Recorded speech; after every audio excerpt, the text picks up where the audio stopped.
අපි වෙමු සීලක බොදු දරුවෝ. තෙරුවන් සරණයි ආදරණීය දුවදරුවනි, DP Education සත්කාරක අධ්‍යාපන නාලිකාව තුලින් දුවදරුවනුත් මමත් අද මුණ ගැහෙනවා බෞද්ධ ධර්මාචාර්ය විභාගයට අදාළ එක් විෂය කාණ්ඩයක් වන බෞද්ධ ඉතිහාසය හා සංස්කෘතිය කියන විෂය කාණ්ඩයේ යටතේ මේ වන විට අපි ලක්දිව නිකාය ભેදය කියන පාඩම සාකච්ඡා කරමින් පවතිනවා. අදත් එහි එක්තරා අදියරක් සාකච්ඡා කිරීමට තමයි අපි බලාපොරොත්තු වෙන්නේ. දුවදරුවන්ට මතකයි මේ වන විට ලක්දිව නිකාය ભેදය කියන පාඩම යටතේ අපි සාකච්ඡා කළා නිකාය ભેදය කියන එක. අපි දන්නවා අපේ සමාජයේ කුල ભેදය තියෙනවා. ඒ කුල ભેදය මිනිස්සු විවිධ බෙදීම් වලට ලක් කරනවා. ඒක සමාජයට අහිතකර ලෙස බලපානවා. අන්න ඒ වගේමයි සංඝ ශාසනයේ ඇතිවන මේ බෙදීමත් බුද්ධ කාලීන ಭಾರತයේ ඉඳන් සංගායනාවලදී දෙවනි ධර්ම සංගායනාවේදී තේරවාදී මහායානික කියලා කොටස් දෙකකට බෙදුණා. එන්න එයින් තේරවාදී බුදුදහම තමයි මිහිඳු මහරහතන් වහන්සේ ප්‍රමුඛ පිරිස අපේ රටට දායාද කරන්නේ. අන්න එලෙසින් දායාද වුණු තේරවාදී බුදුදහම වසර 300ක් පමණ යන තාක්කල් අඛණ්ඩව අපේ රටේ ක්‍රියාත්මක වෙනවා. මෙන්න මේ අඛණ්ඩව ක්‍රියාත්මක වුණු තේරවාදී බුදුදහම මුල්වරට බෙදීමකට ලක්වන්නේ වලගම්බා රජ සමයේදී. අපි දන්නවා වලගම්බා රජතුමා කියන්නේ අපේ රටේ සිටපු දීප්තිමත් අභිහිත රජ කෙනෙක් කියලා අපි දන්නවා. මෙන්න මෙම රජතුමාට මුහුණ දීමට සිදු අභියෝග තමයි ජෛන බ්‍රාහ්මණ ආගමික නිකායකින් ඇති කළ ආක්‍රමණය. තිස්ස අභය උතර කියන නායකයින් මෙහිදී රාජ්‍ය ආක්‍රමණය කළා. එම ආක්‍රමණයෙන් පෙරදුණු ඔවුන් ගිරි නිගණ්ඩාශ්‍රමයේදී ගින්නට පැන ජීවිත නැති කරගත්තා. මහා වංශ ටීකාව එහි පිළිබඳ අපිට සාක්ෂි සපයනවා. ඒ වගේමයි දරුවනි, රුහුණේ නකුලගමේ ජීවත් වූ ටීය තිස්ස කියන බ්‍රාහ්මණයා කිහිප විටක්ම රාජ්‍ය ආක්‍රමණය කළා. ඒ බවට සාධක සපයනවා සම්මෝහ විනෝදිනී කියන කෘතියෙන් සාක්ෂි සපයනවා. ඒ ආක්‍රමණයට අමතරව දකුණු ඉන්දීය පාණ්ඩ්‍ය වංශික නායකයින් කිහිප දෙනෙක් පොත්පත්වල සඳහන් වෙනවා 7 දෙනෙක් කියලා. ඔවුන් රාජ්‍ය ආක්‍රමණය කළා. ඒ අතරින් පුලහත්ත, බාහිය, පිලයමාර, පනයමාර, දාටි කියන නායකයින් මූලික වෙනවා. අන්න ඒ ආක්‍රමණයටත් මේ රජතුමාට මුහුණ දෙන්න සිද්ධ වුණා. ඒ වගේමයි මෙම රජුගේ පාලන කාලය තුල දරුණු සාගතයක් ඇති වෙනවා. ඒ සාගතය හඳුන්වනවා බැමිණිතියාසාය කියලා. එම සාගතයට මුහුණ දී ගන්න බැරි වෙච්ච භික්ෂුන් වහන්සේලා කොටසක් දඹදිවට පලා යනවා. රහතන් වහන්සේලා 24000ක් පිරිනුවන් පෑවයි කියලා ඉතිහාසයේ සඳහන් වෙනවා. ඒ වගේමයි ඉතුරු වෙලා සිටපු භික්ෂූන් කිහිප කොටස කටපාඩමින් පුළුවන් තාක් දුරට මුමුණමින් ශරීර ශක්තිය හීරුණයින් පස්සේ කනින් කනට කොඳුරමින් මේ ත්‍රිපිටකය ඉදිරියට පවත්වාගෙන ගියා. කෙසේ හෝ වලගම්බා රජතුමා අර නකුලගමේ ජීවත් වූ තිස්ස නම් බ්‍රාහ්මණයට ආරාධනාවක් කරනවා. ඔහුට ලිපියක් හසුන්පතක් යවනවා. පුළුවන් නම් සොලින් සමග සටන් කළා ජයග්‍රහණය කරන්න මම රාජ්‍යයට බාර දෙනවා. මෙන්න මේ බව දැනගත්ත තිස්ස බ්‍රාහ්මණයා සොලින් සමග යුද්ධ කරනවා. ද්‍රවිඩයන් සමග යුද්ධ කරනවා. එම යුද්ධයේදී තිස්ස බ්‍රාහ්මණයා පරාජයට පත් වෙනවා. තිස්ස පරාජයට පත් කළ ද්‍රවිඩයන් රාජ්‍ය ආක්‍රමණය කරන්න අනුරාධපුරයේ බලා එන බව රජතුමාට ආරංචි වෙනවා. රජතුමා එහිදී ඔවුන් සමග යුද්ධ කරනවා. මේ යුද්ධයේදී රජතුමා පරාජයට පත් වෙනවා. කවදා හෝ සේනාව සංවිධානය කළා නැවත රාජ්‍ය ආක්‍රමණය කළ ලබා ගන්නවායි කියලා හිතාගත් වළගම්බා රජතුමා සෝමා දේවිය සමග පලා යනවා. පලා යන බව දුටු ගිරිනම් නිගණ්ඩයා මහා කළු සිංහලයා පලා යනවායි කියලා ප්‍රකාශ කරනවා.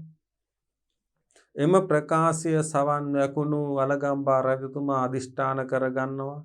කවදා හෝ නැවත සේනා සංවිධානය කළා රාජ්‍ය අත්පත් කරගෙන මෙන්න මේ ගිරි කියන නිගණ්ඩාශ්‍රමය බිමට සමතලා කොට එහි ආරාමයක් ඉදි කරනවායි කියලා අදිෂ්ඨාන කරගන්නවා. කොමාරි සෝමා දේවිය හා පාත්‍රා ධාතුව රැගෙන සොලීන් කිහිප දෙනෙකින් දකුණු ඉන්දියාවට පලා යනවා. රජතුමා චේතියගිරි විහාරේ වනගත වෙනවා. මෙන්න මේ වනගත වෙච්ච රජතුමාට චේතියගිරි විහාරේ කුපික්කුලතිස්ස මහා හිමියන් ආරක්ෂාව සපයනවා. ආහාර පාන ආදී රජපෞලට සපයනවා. යම්කිසි භික්ෂුවක් තමන් ලද පිණ්ඩපාතය ආපදාවකට ලක් කෙනෙකුට රෝගාතුර වෙන එක්කෙනෙකුට ලබා දෙනවා නම් ඒක අපි සඳහන් කරා හඳුනාගත් අනාමට්ට පිණ්ඩපාතය කියලා. මෙන්න මේ විදිහට රජතුමාට උවටන් කරනවා උපස්ථාන කරනවා කවුද? මහාතිස්ස තෙරණුවෝ. මෙන්න මෙතනදී රජතුමා අදිෂ්ඨාන කරගන්නවා කවදා හරි දවසක රාජ්‍ය අත්පත් කරගත්තයින් පසුව උන්වහන්සේට සැලකිය යුතුයි කියලා. අපි එතනදී පාඩම අවසන් වුණේ මේ විදිහට. අද දරුවනේ අබේගිරි පූජාව පිළිබඳ අපි පාඩම ආරම්භ කරමු. වළගම්බා රජ වසර 13කට පසු නැවත වරක් අනුරාධපුරයේ ජයගත්තේය. රජතුමා රජ පදවිය ලත් වහාම පාරම්පරිකව මේ මෙතෙක් පැවති සිරිත් පිටු දකිමින් පූජාවක් කළේය.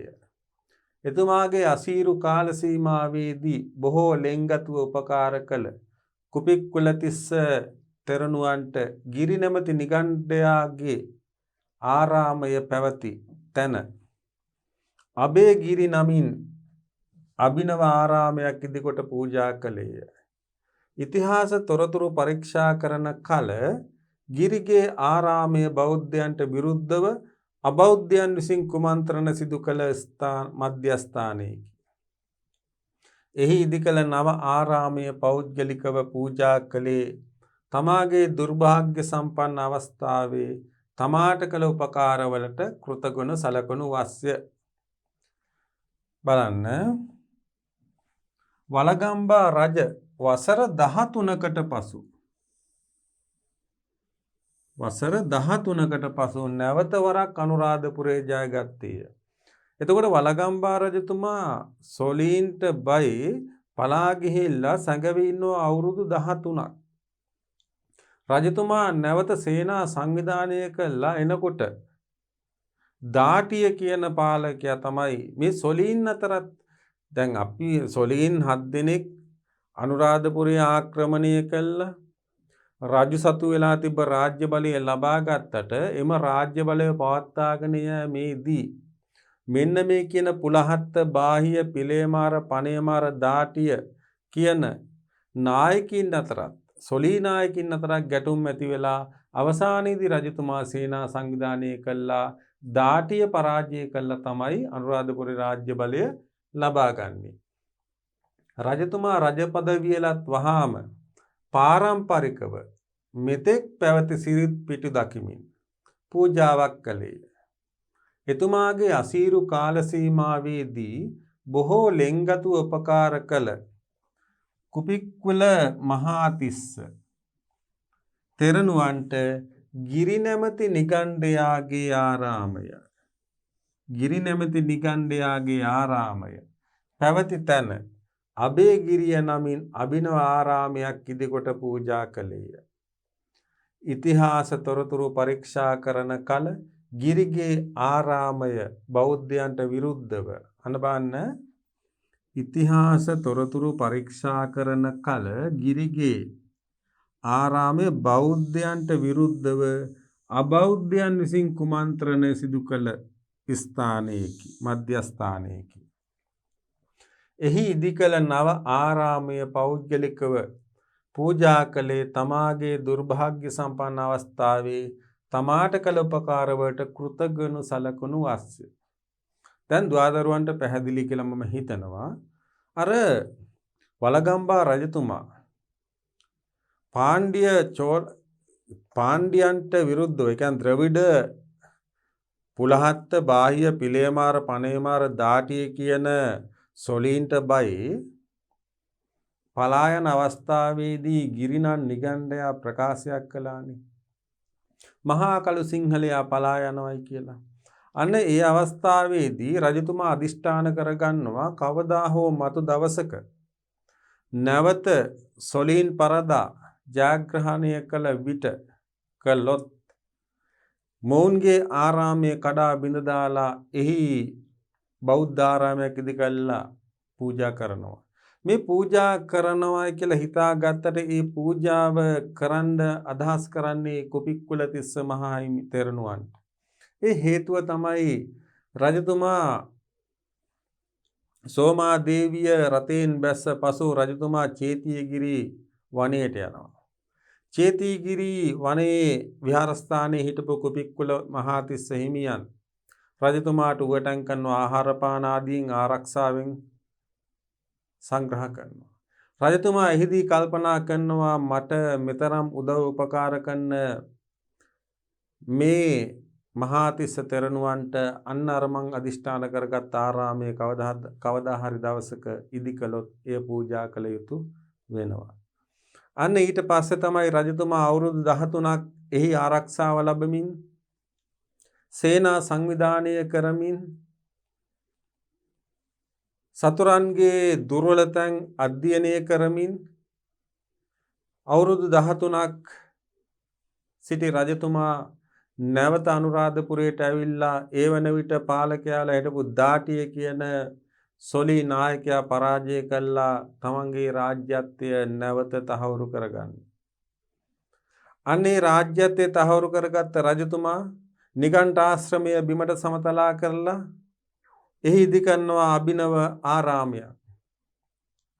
අභිනව ආරාමයක් ඉදි කරපු රජතුමාට මතක් වෙනවා තමන් අභාග්‍ය සම්පන්න විපතට පත්වලා සිටි අවස්ථාවේ තමන්ට උදව් උපකාර කළ කුපික්කුලතිස්ස මහා තෙරණුවන්. උන්වහන්සේ වඩම්මලා උන්වහන්සේ වෙනුවෙන් මෙන්න මේ කියන අභයගිරි පූජාව රජතුමා කරනවා. අපි අවබෝධ කරගන්න ඕන දරුවනි අභයගිරිය බෞද්ධාශ්‍රමයක් ඉදි කළාට අභයගිරි කියන භූමිය බෞද්ධයන්ට විරුද්ධව අබෞද්ධයන් කුමන්ත්‍රණය කළ ස්ථානයක තමයි මෙන්න මේ ආගමික ස්ථානයේ ඉදි වෙන්නේ. බෞද්ධයන්ට විරුද්ධව අබෞද්ධයන් විසින් කුමන්ත්‍රණය කළ ස්ථානයක ඉදි වෙනවා. මොකද්ද? අභයගිරි ආරාමය. රජතුමා මෙය මහාතිස්ස හිමියන්ට පූජා කිරීමේ ප්‍රධාන හේතුව තමයි දරුවනි තමන්ගේ ආපදාපන්න අවස්ථාවේදී ආහාර ආරක්ෂාව කියන සියලු දේවල් වලින් උදව් උපකාර කරපු උන්වහන්සේ වෙනුවෙන් කරන්නා වූ කෘතගුණ දැක්වීමේ කටයුත්තක් ලෙස එක පැත්තකින් අපිට මේක සලකන්න පුළුවන්. නැවත සටන සඳහා රුහුණේ සිට එන ගමනේදී අවිච්චිගල්ල විහාරයේ පැවැත් වූ පූජා උත්සවයකදී රජු අතින් එක්තරා අවිචාරවත් සිද්ධියක් සිදු විය. නැවත සටන සඳහා රුහුණේ සිට එන ගමනේදී අවිච්චිගල්ල විහාරයේ පැවැත් වූ පූජා උත්සවයකදී රජු අතින් එක්තරා අවිචාරවත් සිද්ධියක් විය. එනම් තමාට නිසි රාජගෞරව නොදක්කී යයි කපිසීස නැමැති ඇමතිවරයාගේ හිස ගසා දැමීමයි.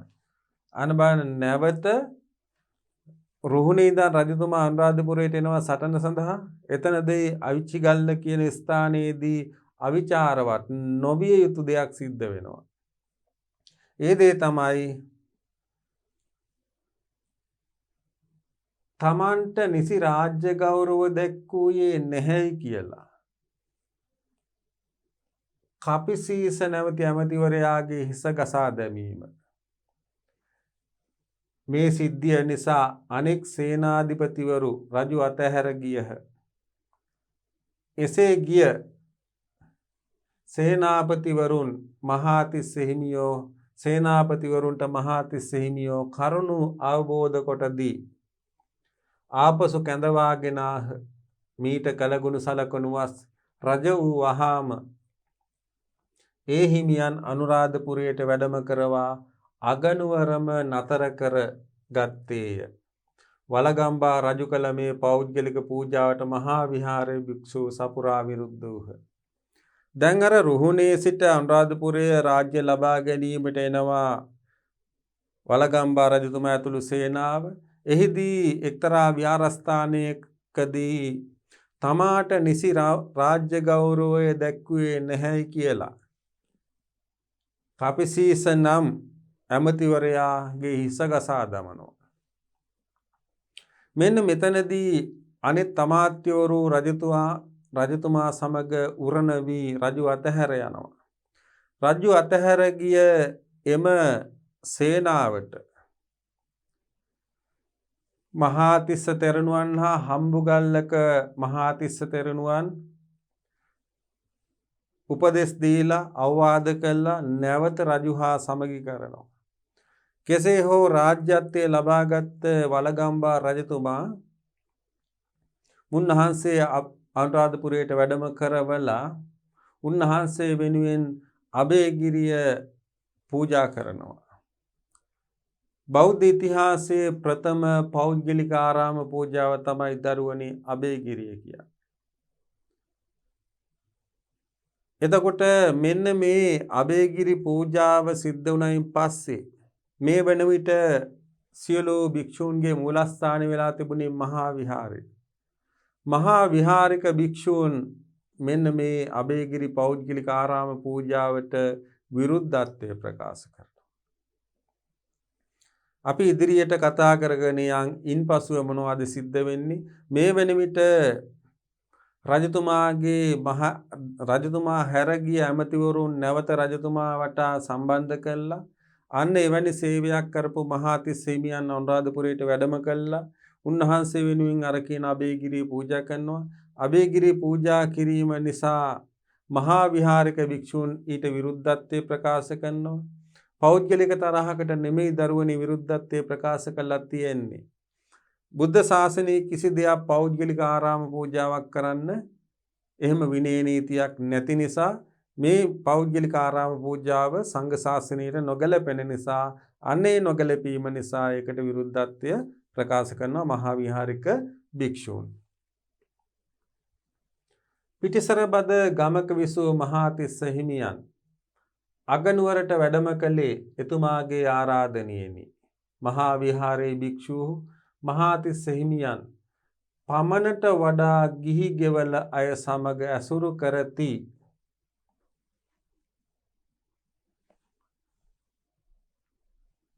පමණට වඩා ගිහි ගෙවල අය ඇසුරු කරති පබ්බාජනීය කර්මය කළහ. එහෙනම් මොකක්ද කරන්නේ? පබ්බාජනීය කර්මය පනවනවා.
බලන්න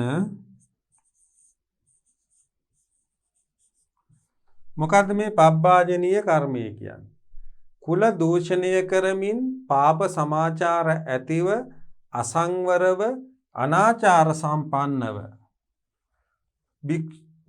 අනාචාර සම්පන්නව ජීවත් වන භික්ෂූන්ට කෙරෙන දණ්ඩ ක්‍රමය කියන දඬුවම් ක්‍රමය. එහෙනම් පබ්බාජනීය කර්මය පැනෙව්වා මහාතිස්ස හිමියන්ට. ඒ කියන්නේ කුල දූෂණය කරමින් පාප සමාචාර ඇතිව අසංවරව අනාචාර සම්පන්නව ජීවත් වන භික්ෂූන්ට කෙරෙන දණ්ඩ කර්මය. උන්වහන්සේගේ ප්‍රබල ශිෂ්‍යයා වූ බහල මහලුතිස්ස මහදලියාතිස්ස හිමියන්ටද උක්කේපනීය කර්මය කරන ලදී. මොකද්ද මේ උක්කේපනීය කර්මය කියන්නේ?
හරි. බලන්න උක්කේ දැන් මහාතිස්ස හිමියන්ට පැනෙවුවා පබ්බාජනීය කර්මය. පබ්බාජනීය කර්මය කියන්නේ කුල දූෂණය කරමින් පාප සමාචාර ඇතිව අසංවරව අනාචාර සම්පන්නව ජීවත් වන භික්ෂූන්ට කෙරෙන දණ්ඩ ක්‍රමයක්, දඬුවම් ක්‍රමයක් තමයි පබ්බාජනීය කර්මය කියන්නේ. ඒ වගේමයි බහල මහලුතිස්ස හිමියන්ට පැනෙවුවා උක්කේපනීය කර්මය. තමන් අතින් සිදුවන ඇවතක් වශයෙන් නොපිළිගන්නා භික්ෂුව සමග බ්‍රහ්මචාරී සංඝයාගේ සම්බන්ධතා පැවැත්වීම නවතා දැමීම. යම්කිසි භික්ෂුවක් අතින් වැරද්දක් සිද්ධ වුණොත් එම වැරද්දක් කියලා නොපිළිගන්නා භික්ෂුව සමග තියෙනා වූ සම්බන්ධතා අනිකුත් භික්ෂූන් නවතා දැමීම තමයි උක්කේපනීය කර්මය කියන්නේ. එහෙනම් බලන්න උන්වහන්සේගේ ප්‍රබල ශිෂ්‍යයා වූ බහල මහලුතිස්ස මහදලියාතිස්ස හිමියන්ට උක්කේපනීය කර්මය කරන ලදී. මේ නිසා බහල මහසුතිස්ස තෙර මහා විහාරය අතහැර අබේගිරියේ වාසයට ගියේ. එතකොට උන්වහන්සේගේ ගෝලයා වෙච්ච බාල මහලුතිස්ස හිමියන්ට අර උක්කේපනීය කර්මයේ පැනෙවුවෙන් පස්සේ උන්වහන්සේ මහා විහාරය අතහැරලා අබේගිරි වාසයට එනවා. මහා විහාරයෙන් වෙන්නුවද මුන්නහන්සේලා අලුත් ධර්මයක් අනුගමනය නොකළහ. මෙන්න මෙතන තියෙන විශේෂම ලක්ෂණයක් තමයි දරුවනේ මෙන්න මේ කියන කාරණේ. මොකද්ද? දැන් මහා විහාරය තමයි භික්ෂුන් සියල්ලගේම මූලස්ථානයේ ලෙස තිබුණේ. වලගම්බා රජතුමාට විපතක් වූ අවස්ථාවේදී තමන්ට සංග්‍රහ කරපු භික්ෂුවට කෘතගුණ දැක්වීමක් වශයෙන් උන්වහන්සේට අබේගිරිය හදලා පූජා කරනවා.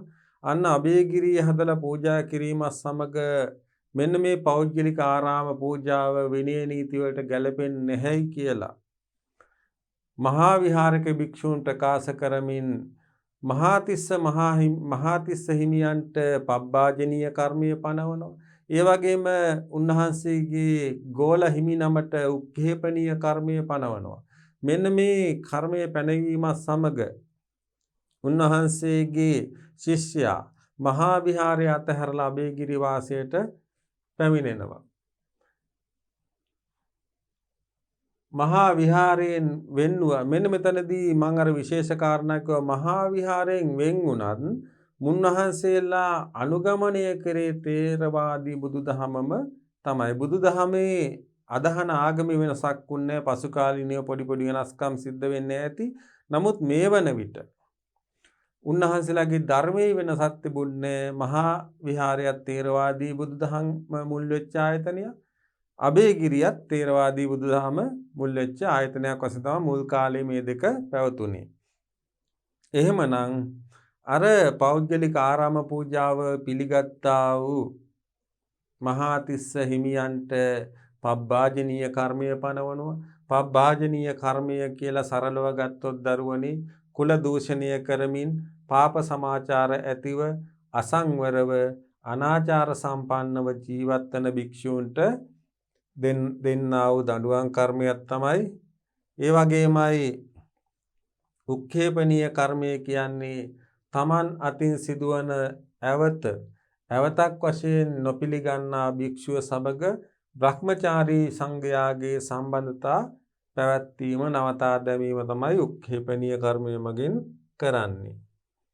අනුරාධපුරයේ උතුරු පැත්තේ පිහිටා ඇති නිසා අබේගිරිය උත්තර විහාරය යන නමින්ද හැඳින්වේ. එහෙනම් අබේගිරිය තව නමකින් හඳුන්වනවා උත්තර විහාරය කියලා. හේතුව තමයි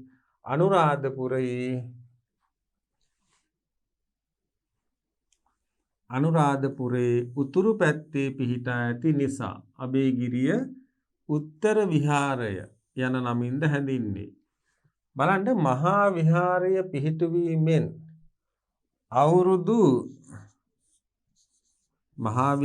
පිහිටුවීමෙන් අවුරුදු 240යි මාස 10යි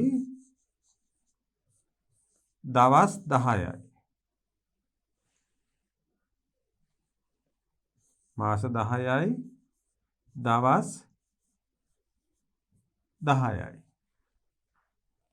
පසු අබේගිරිය ඇති වී යයි මහා විහාරය වාර්තා කොට ඇත. එහෙනම් මහා විහාරය වාර්තා කරලා තියෙනවා දරුවනි අබේගිරි මහා විහාරය ආරම්භ කළා අවුරුදු 240යි මාස 10යි දවස් 10කට පස්සේ තමයි මෙන්න මේ කියන අබේගිරිය ආරම්භ වෙන්නේ. දිග දින වකවානු මේ තරම් නිවැරදිව ඕන් සටහන් කරන්නට ඇත්තේ මහා විහාරීය භික්ෂූන් අබේගිරිය කෙරෙහි සුවිශේෂ අවධානයකින් සිටි නිසා විය යුතුය. එහෙනම් මෙච්චර දින වකවානුත් එක්ක මේ මතකේ තියෙන අබේගිරියට නෙමෙයි මහා විහාරයට. අබේගිරිය ආරම්භ වන්නේ මහා විහාරය ආරම්භ වෙලා අවුරුදු 240යි මාස 10යි දවස් 10කට පස්සේ. මෙන්න මෙච්චර මතකයක් මහා විහාරයට තියෙන්නේ මහා විහාරය ඒ වෙනකොට එච්චර අබේගිරිය ගැන උනන්දුවකින් පසු වෙච්ච නිසා කියලා අපිට හිතන්න පුළුවන්. අබේගිරිය නිසා තේරවාදී බුද්ධ ධර්මයේ තේරවාදී බුද්ධ දහමයට පහර වදිතයි මහා විහාරයේ තෙරවරු කල්පනා කරා. අබේගිරිය ආරම්භ කිරීමත් සමග ලංකාවේ තේරවාදී බුදු දහමේ මූලස්ථානය වන මහා විහාරයට පහර වදිතයි උන්වහන්සේලා අතර විශ්වාසයක් තිබුණා. එබැවින් ඔවුහු ලෝවා මහ ප්‍රාසාදයට රැස් වේ පිළිබඳ සාකච්ඡා කළහ. එහෙනම් මේ පිළිබඳ සාකච්ඡා කරන්න කොහෙද එකතු වෙන්නේ? ලෝවා මහ ප්‍රාසාදයට. අපි ඔය අබේගිරිය පසු කාලින ඒ කියන්නේ මහා විහාරය ඇති වෙලා අවුරුදු 240යි මාස 10යි දවස් 10කට පස්සේ අබේගිරිය ඇති වෙනවා. ආරම්භක භික්ෂුන් අපි දල වශයෙන් දෙනමක් සලකනවා. ඒ කියන්නේ මහාතිස්ස හිමියන් සහ උන්වහන්සේගේ ශිෂ්‍ය රත්නය මහාතිස්ස හිමියන්ට පබ්බාජනීය කර්මය පනවනවා. උන්වහන්සේගේ ශිෂ්‍ය භික්ෂුවට උක්ඛේපනීය කර්මය පනවනවා. ඒ තියෙද්දිත් මේ මුන්වහන්සේලාට පක්ෂපාතී වන භික්ෂුන් වහන්සේලාගෙන් කිහිපන භික්ෂුන් වහන්සේලා එකතු වෙලා අබේගිරියත් ප්‍රධාන මධ්‍යස්ථානයක් බවට පසු කාලීනව පත් වෙනවා. මේ අබේගිරිය කොතරම් ප්‍රසිද්ධ වුණාද ජාත්‍යන්තර වශයෙන් පවා මේක ප්‍රසිද්ධ වෙලා තියෙනවා. ඒ නිසා තමයි ගිනිකොන ආසියාවේ ජාවා රටේ අබේගිරියේ ශාඛාවක් පිහිටලා තියෙන්නේ. ගිනිකොන ආසියාවේ ජාවා රටේ අබේගිරියේ ශාඛාවක් පවා පිහිටලා තියෙනවා. පසු කාලීනව විවිධ විදේශීය භික්ෂුන් වහන්සේලා ධර්ම ප්‍රචාරයේ දුණු භික්ෂුන් වහන්සේලා ලංකාවට ඇවිත් අබේගිරියේ නතර වෙමින් ලංකාවේ භික්ෂු ශාසනය පිළිබඳ අධ්‍යයන කටයුතු කරලා තියෙනවා. එහෙනම් මේ කුඩා වශයෙන් ආරම්භ වෙන අබේගිරිය කියන මූලස්ථානය පසු කාලීනව ලංකාවේ භික්ෂු මූලස්ථානයක කේන්ද්‍රස්ථානයක් බවට පවා පත් වෙලා තියෙනවා. ආරම්භයේ මහා විහාරය තුල මහත් ආందోලනයක් ඇති කළ වලගම්බා රජ නොනවත්තාම අබේගිරියට උපකාරී වී සිටියේය. දැන් මුල් කාලේ මහා විහාරයේ ප්‍රධාන දායකයෙක් වෙච්ච මූලිකයෙක් වෙච්ච වලගම්බා රජතුමා තමන්ට උදව්පකාර වූ මහාතිස්ස හිමියන් වෙනුවෙන් අබේගිරිය පූජා කිරීමෙන් පසු එම විහාරස්ථානයේ ප්‍රධාන පාර්ශවකරුවෙක් වෙන්න වුණා. පළමු වරට භික්ෂුන්ගේ වාසය සඳහා කුටි 12ක්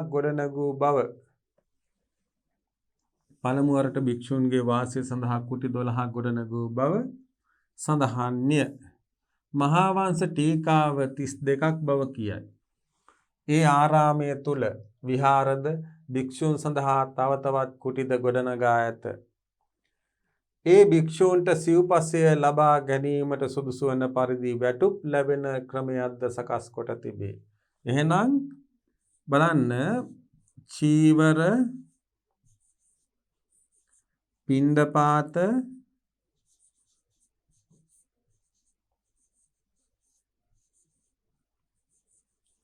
සේනාසන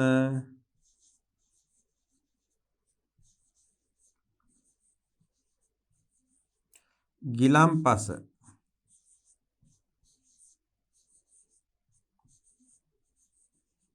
යන සිව්පසය දායකයන්ගේ ලැබෙනවා. ඒ වගේම මේ රජතුමාට කුමන හෝ ගැටලුකාරී අවස්ථාවක් එන්න ඇති යම්කිසි පාලකයෙක්ගේ කාලයේදී මුන්වහන්සේලා අමතක කරයි කියලා. ඒ නිසා තමයි මෙන්න මේ සිව්පසය සපයා ගැනීම සඳහා උන්වහන්සේලාට වැටුප් ක්‍රමයකුත් හදලා දුන්නා. ඒ කියන්නේ එහි අදහස එකක්, යම්කිසි පාලකයෙක් අබේගිරිය නොසලකා හැරියොත් උන්වහන්සේලාට සිව්පසය සම්පාදනය කර ගැනීම.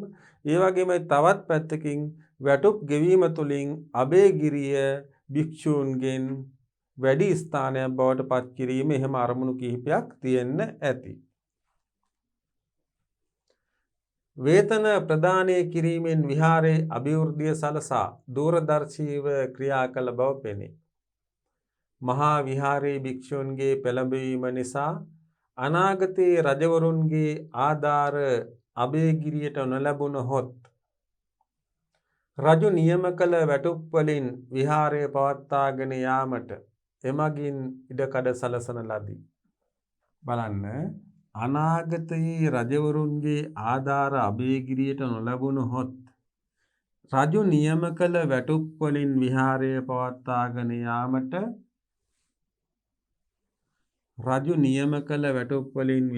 පවත්වාගෙන යාමට යාමට ඒ මගින් ඉඩකඩ සලසන ලදී. අබේගිරියේ භික්ෂු සංඛ්‍යාව වැඩි කිරීමට වැටුප් දුන් බව මහාවංශය සඳහන් කරයි. මොන තවත් කරුණු? අබේගිරියේ භික්ෂු සංඛ්‍යාව වැඩි කිරීමට වැටුප් දුන් බව මහාවංශය සඳහන් කරයි. කෙසේ වුවත් චීන දේශාටක පාහියන් භික්ෂුව මෙහි එන විට අබේගිරියේ භික්ෂූහු 5000ක් වාසය කර ඇත. මහා විහාරයේ වාසය කොට ඇත්තේ 3000කි. එහෙනම් චීන දේශාටක භික්ෂුවක් වන පාහියන් හිමි ලංකාවට වැඩම කරන විට අබේගිරියේ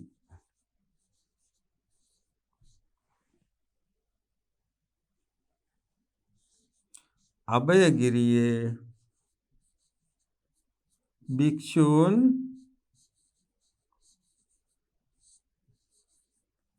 5000ක් වාසය කරලා තියෙනවා. ඒ වන විට මහා විහාරයේ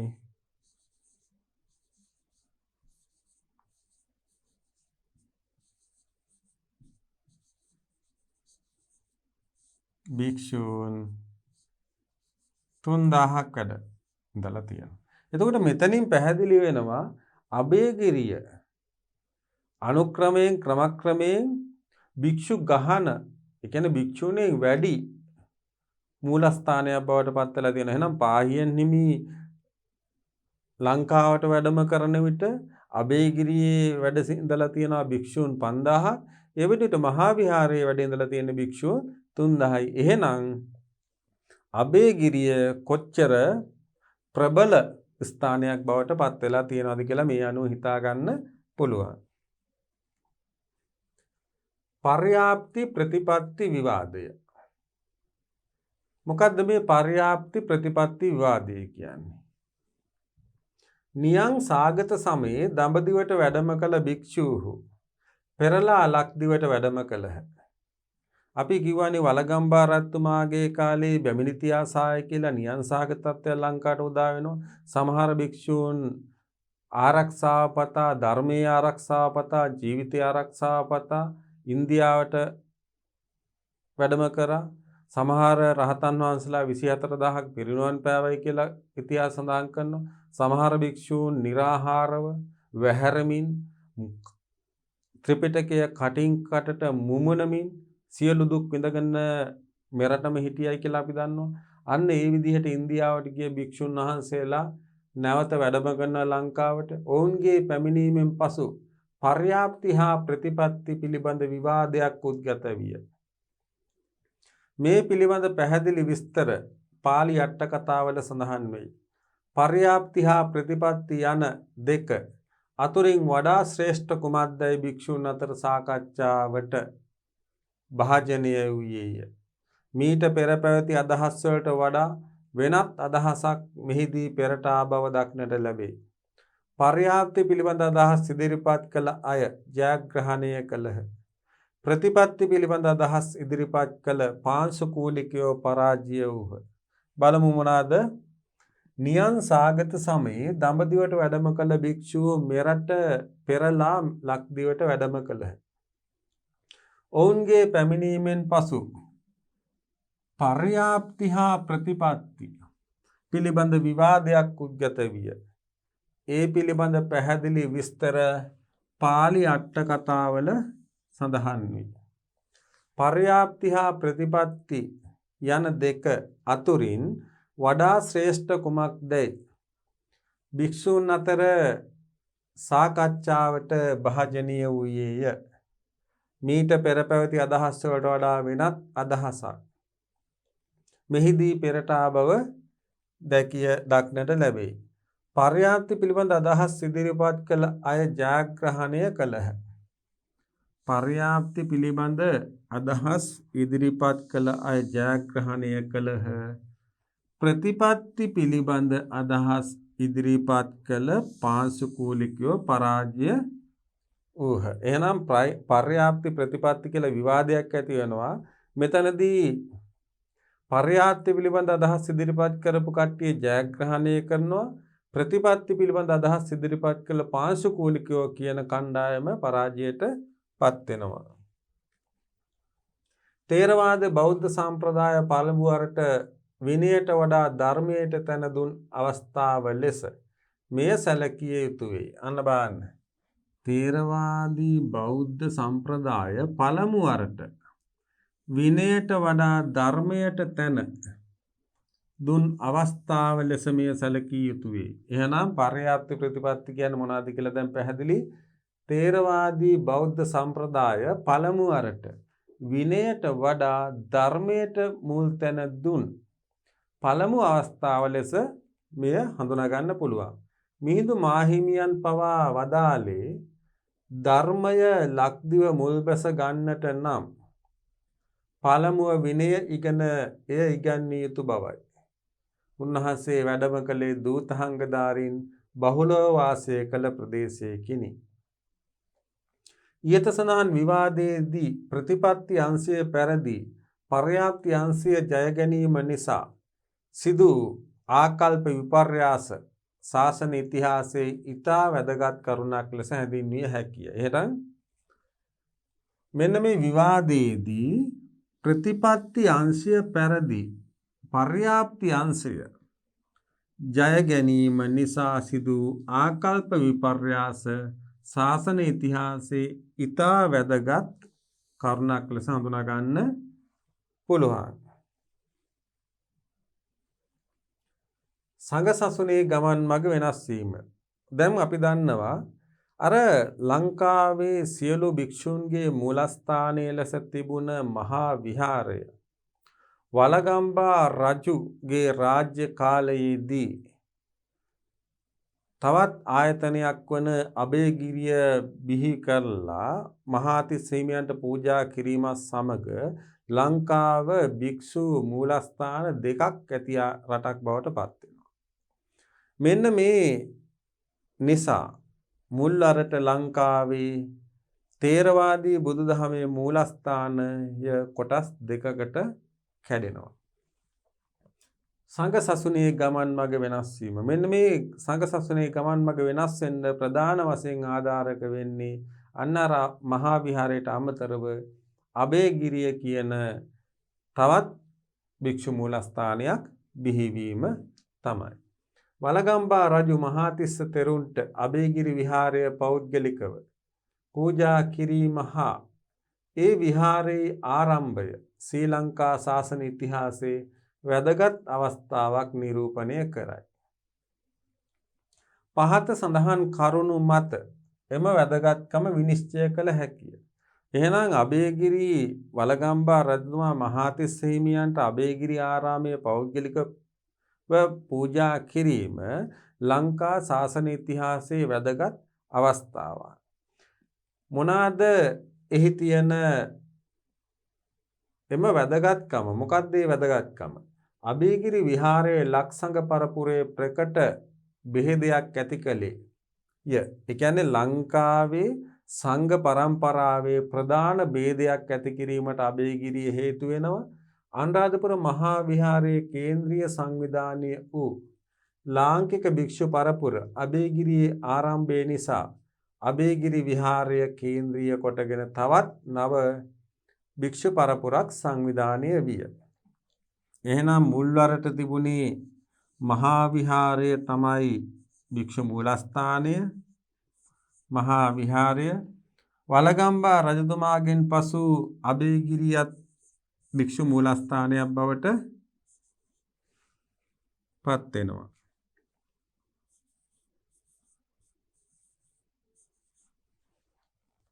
එහෙනම් අබේගිරි විහාරයේ ලක්සංග පරපුරේ ප්‍රකට බෙහෙදයක් ඇති කරනවා. අනුරාධපුර මහා විහාරය කේන්ද්‍රීය සංවිධානය වූ ලංකා භික්ෂු පරපුර අබේගිරියේ ආරම්භය නිසා අබේගිරි විහාරය කේන්ද්‍රීය කොටගෙන තවත් නව භික්ෂු පරපුරක් සංවිධානය විය. එහෙනම් මහා විහාරක භික්ෂු පරපුරට අමතරව අබේගිරිය ඇතිවීම සමග නව භික්ෂු පරපුරක මූලස්ථානයක් එකක් වශයෙන් තිබ්බ එක මූලස්ථාන දෙකක් බවට පත් වෙනවා. ඇතැම් ඉපැරණි බෞද්ධ චාරිත්‍ර වාරිත්‍ර හා සම්ප්‍රදායෝ වෙනස් කිරීම වලට භාජනීය වූහ. අන්න බලන්න. ඇතැම් ඉපැරණි චාරිත්‍ර වාරිත්‍ර වෙනස්කම් වලට භාජනීය වීමකුත් සිද්ධ වෙනවා. ලක්දිව භික්ෂු පරපුර කෙලින්ම දේශපාලන කටයුතු වලට සම්බන්ධ වීම. දුටුගැමුණු රජු යුද්ධයට ගිය අවස්ථාවේ යුද පෙරමුණේ භික්ෂූන් 500ක් වැඩම කළ බව මහා වංශය සඳහන් කරයි. ඔන්න මොකක්ද එකක්? ලක්දිව භික්ෂු පරපුර කෙලින්ම දේශපාලන කටයුතු වලට සම්බන්ධ වීම. බලන්න ඇතැම් ඉපැරණි බෞද්ධ චාරිත්‍ර වාරිත්‍ර හා සම්ප්‍රදායෝ වෙනස් කිරීම වලට භාජනීය වූ. එක වෙනසක් තමයි දරුවනි ලක්දිව භික්ෂු පරපුර කෙලින්ම දේශපාලන කටයුතු වලට සම්බන්ධ වීම. උදාහරණයක් තමයි දුටුගැමුණු රජු යුද්ධයට ගිය අවස්ථාවෙහි යුද පෙරමුණේ භික්ෂූන් 500ක් වැඩම කළ බව මහා වංශය සඳහන් කරයි. එකක් තමයි ඇතැම් චාරිත්‍ර වාරිත්‍ර වෙනස් වෙනවා. එක කරුණක් තමයි භික්ෂු සංඝයා ලක්දිව භික්ෂු පරපුර කෙලින්ම දේශපාලන කටයුතු සම්බන්ධ වීම. දුටුගැමුණු රජතුමා යුද්ධයට යන විට එහි ඉදිරි පෙළ භික්ෂූන් 500ක් වැඩම කළා තියෙනවා. වලගම්බා රජු හා සෙනෙවියන් අතර ඇති වූ ભેද බින්නතාව සමතයකට ගෙන ඒම සඳහා මහාතිස්ස හිමියන් ඉදිරිපත් වීමෙන් මේ ආරම්භ විය. එහෙනම් අපි අර කිව්වනේ රුහුණේ ඉඳලා අනුරාධපුරයේ ජයග්‍රහණය කරන්න එන වලගම්බා රජතුමාට අගෞරව වන ලෙස කතා කිරීම නිසා එයින් කිපුණු රජතුමා ඇමතියෙක් හිස ගසා දැම්ම කියලා මරලා දැම්මනේ. මෙන්න මේන් කුපිත වුණ අනෙකුත් ඇමතිවරුන් රජතුමා හැරදමලා ගියා. රජතුමා හැරදාලා යනකොට මහාතිස්ස හිමියෝ කල්පනා කරා මේ අවස්ථාවේදී රජුවට අපි ඔක්කොම එකතු වෙන්න ඕන. ජනතාව රජුවට එකතු කරන්න ඕන. රජු හැර යාම නෙවෙයි මෙතනදි කළ යුත්තේ කියලා හිතපු මහාතිස්ස හිමියෝ රජතුමා හැරදාපු ගිය ඇමතිවරුන්ට කරුණු වටහා දීලා ඔවුන් රජතුමාට නැවත සම්බන්ධ කරා. අන්න එතනින් තමයි අන්නේ සිදුවීමෙන් තමයි භික්ෂුන් වහන්සේලා දේශපාලන ක්‍රියාවලියට අවතීර්ණ වීමක් සිද්ධ වෙන්නේ. එසේම රජුට ආරක්ෂාව සැලසීමට ක්‍රියා කිරීමෙන්ද තනශීව වැනි ප්‍රදේශාධිපතිවරුන් හා කාය බලධාරී තරුණයන් සොයා රජුට සම්බන්ධ කිරීමෙන්ද උන්වහන්සේ දේශපාලන කටයුතුවට කිට්ටුවන්ත වූ බව දක්නට ලැබේ. එකක් තමයි තවත්තර රාජ්‍ය බලය ලබා ගැනීම සඳහා ප්‍රතිවාදීන් සමග යුද්ධ කළා.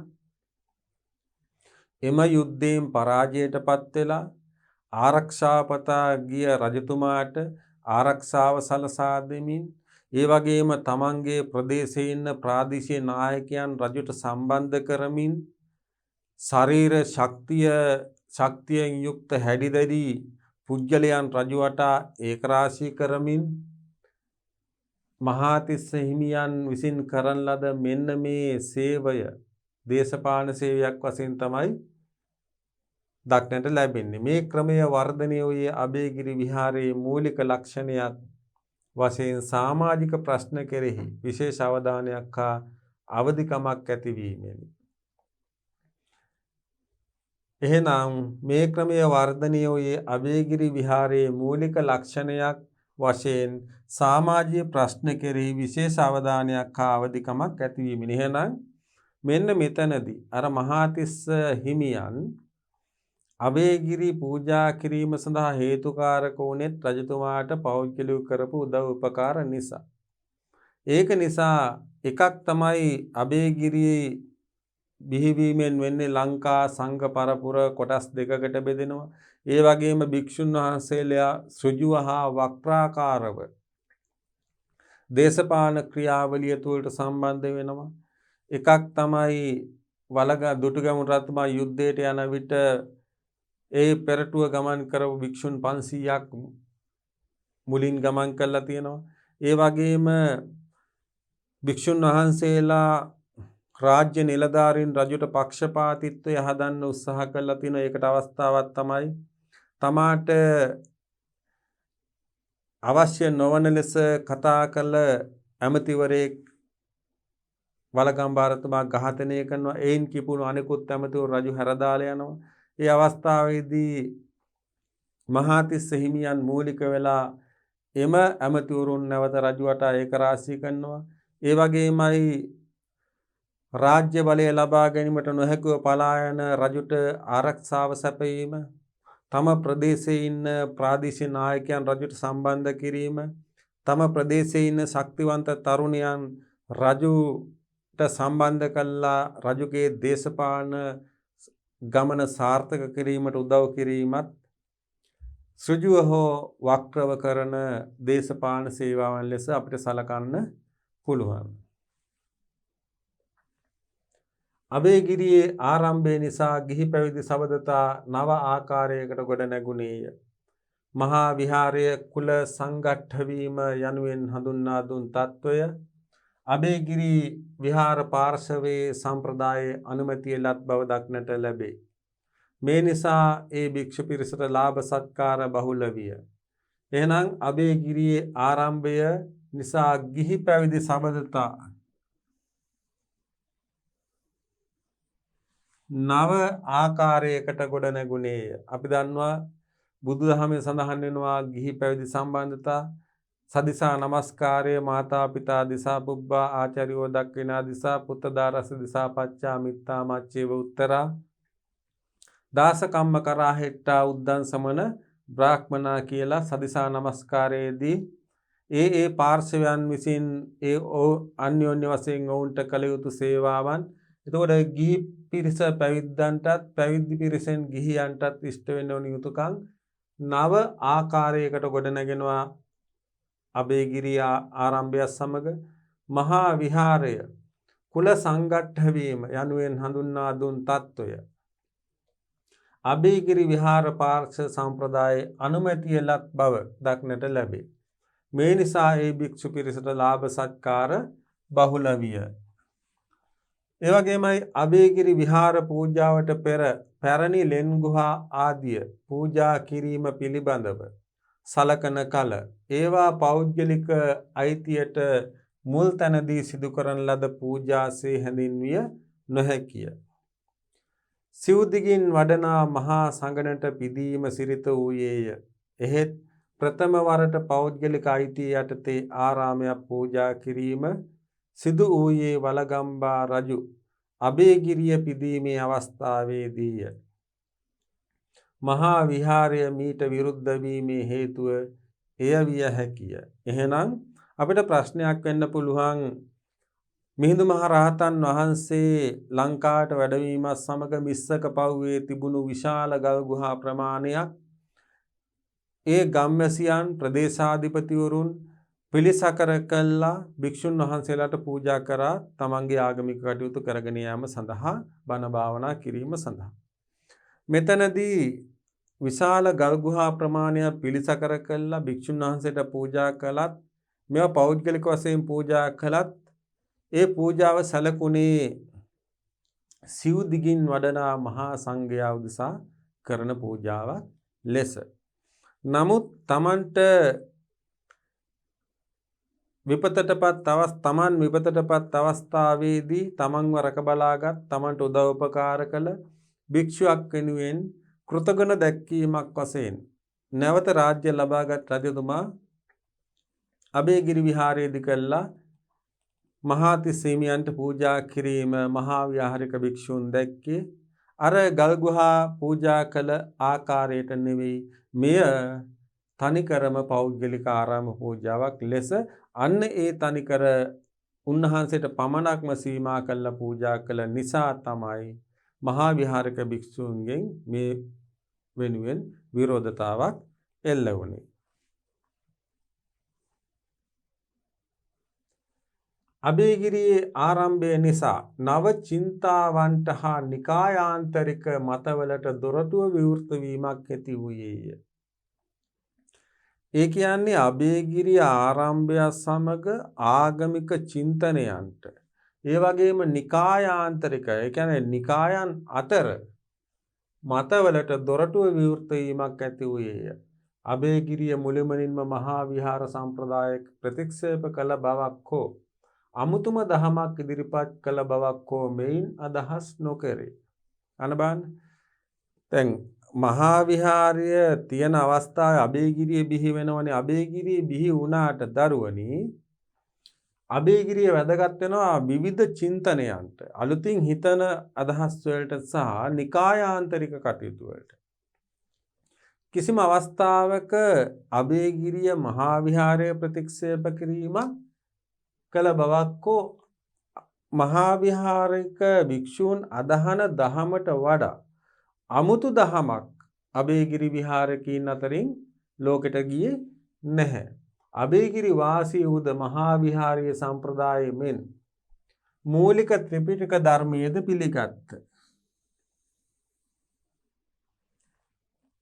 එසේ වුවද දාර්ශනික වශයෙන් මහා විහාරයට වඩා විවෘත ආකල්පයක් මත අදහස් දක්වමින් වාසය කරන්නට ඔහු රුචිකත්වයක් දැක්වූ. අන්න බලන්න, එසේ වුවද දාර්ශනික වශයෙන් මහා විහාරයට වඩා විවෘත ආකල්පයක් මත අදහස් දක්වමින් වාසය කරන්නට ඔහු රුචිකත්වයක් දැක්වූහ.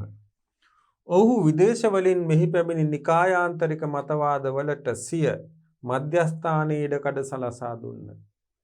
ඒ කියන්නේ විවිධ ආගමික චින්තාවන් දරන විදේශික භික්ෂූන් ලංකාවට වැඩියෙන් පසු ඔවුන්ට නවාතැන් දුන්න අබේගිරිය.